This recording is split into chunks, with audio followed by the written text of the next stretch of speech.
जय जय राम कृष्ण हरी, जय जय राम कृष्ण हरी. बोला पुंडलिक वरदे हरी विठ्ठल महाराज की जय. संतांची तर जीवन धन्य होते. माऊली, माणसाच्या आयुष्यात संगतीला खूप महत्त्व आहे. जशी संगत तसेच आपले विचार आणि तसेच आपले आचरण. म्हणून संतांनी नेहमी चांगल्या लोकांच्या सहवासात राहण्याचा उपदेश केला आहे. संत तुकाराम महाराज म्हणतात, संत जनांची संगती काय घडे पापाची भ्रांती. तुका म्हणे संत संग, तुका म्हणे संत संग देई चित्ताला प्रसंग.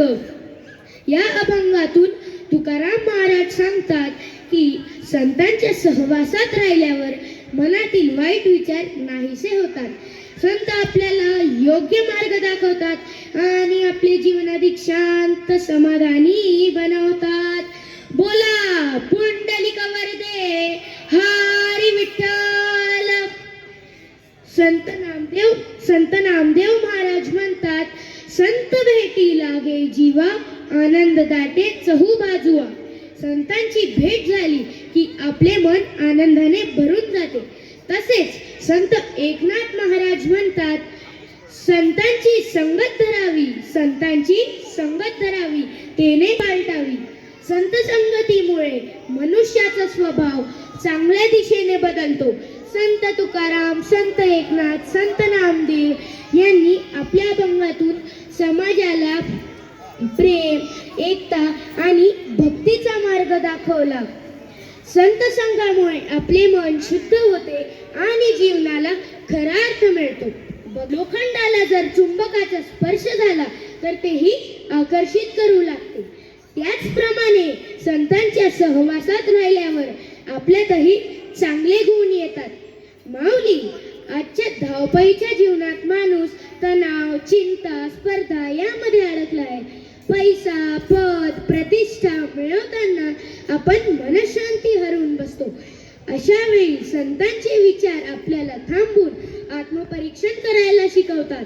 संत संग म्हणजे केवळ संतांजवळ बसणे नव्हे, तर त्यांच्या विचारांचे आचरण करणे होय. नम्रता ठेवणे, इतरांना मदत करणे, अहंकार दूर ठेवणे आणि महत्त्वाचे देवावर श्रद्धा ठेवणे.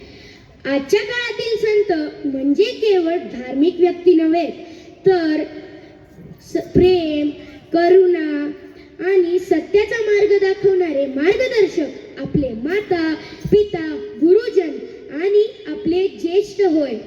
या सर्व संतांची संगत हीच खरी जीवनाची संपत्ती आहे. ती आपल्याला केवळ यश नव्हे तर समाधानही देते. चला माऊली, आपण सर्वजण आज असा संकल्प करूया, चांगल्या विचारांची संगत ठेवू, संतांचे मार्गदर्शन स्वीकारू आणि आपले जीवन अधिक सुंदर बनवू.